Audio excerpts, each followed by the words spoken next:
Баршаңызға қайырлы күн, құрметті менің көрермендерім. Менің каналыма қош келдіңіздер. Бүгінгі видеода үй жағдайында бір жасағанда шығатын осындай керемет құймақтардың рецептісін бөлісетін боламын. Жасалу жолы өте оңай және де бір жасағанда-ақ өте керемет жұмсақ болып шығады. Міне қарасаңыздар, видеода өте жұқа және де өте керемет болып шыққан. Видеоны мұқият соңына дейін қараңыздар. Ең алдымен ыдысымызға 3 дана жұмыртқа, қант және де шым-шым тұзымызды салып, жақсылап венчиктің көмегімен араластырамыз.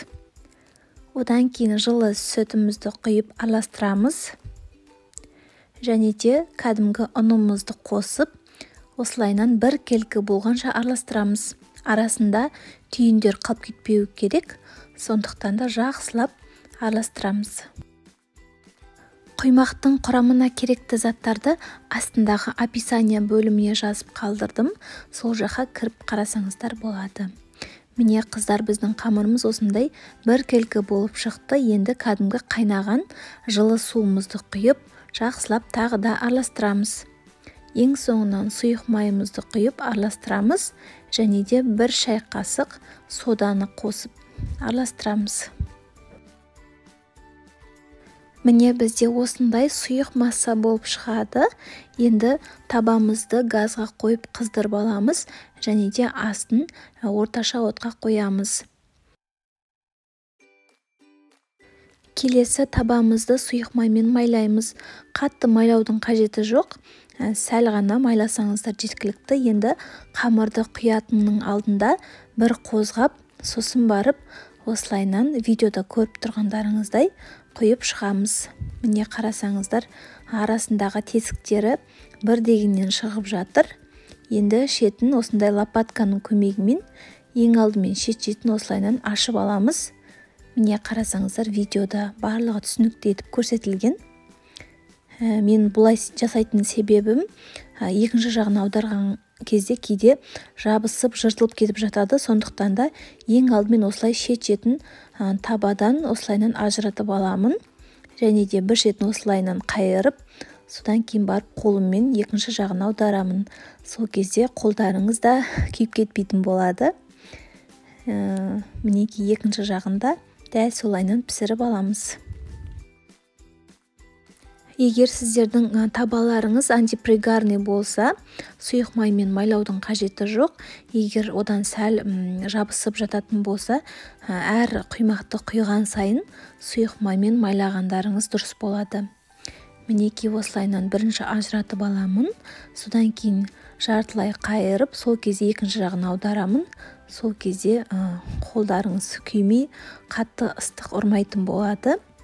Мінекей, енді екінші шетінде дәл солайынан пісіріп аламыз. Міне қыздар, видеода барлығы түсінікті деп ойлаймын. Міндетті түрде осы мен көрсеткен рецептпен жасап көріңіздер. Бір дегеннен шығатын болады. Менде осы таба 18-20 диаметрлік, содан менде 25 дана құймақ шықты.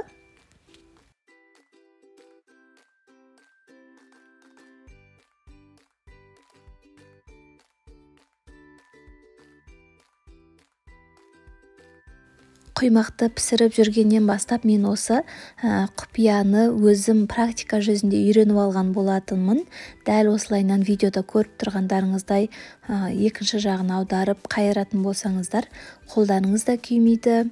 Негізі енді көп қыздар білетін шығар, құймақ пісірген кезде қолымыз күйіп кетіп, сөйтіп жатады ғой.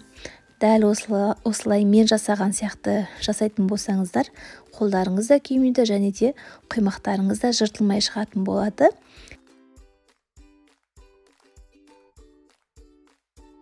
Міне қыздар, біздің құймақтарымыз дайын болды. Барлығы менде 25 дана құймақ шықты. Мендегі форманың диаметрі 18-20 диаметрлік таба.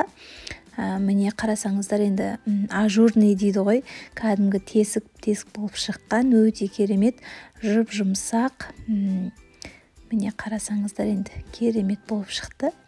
Міндетті түрде осы рецептпен жасап көріңіздер қыздар, сіздерге ұнайды деген ойдамын.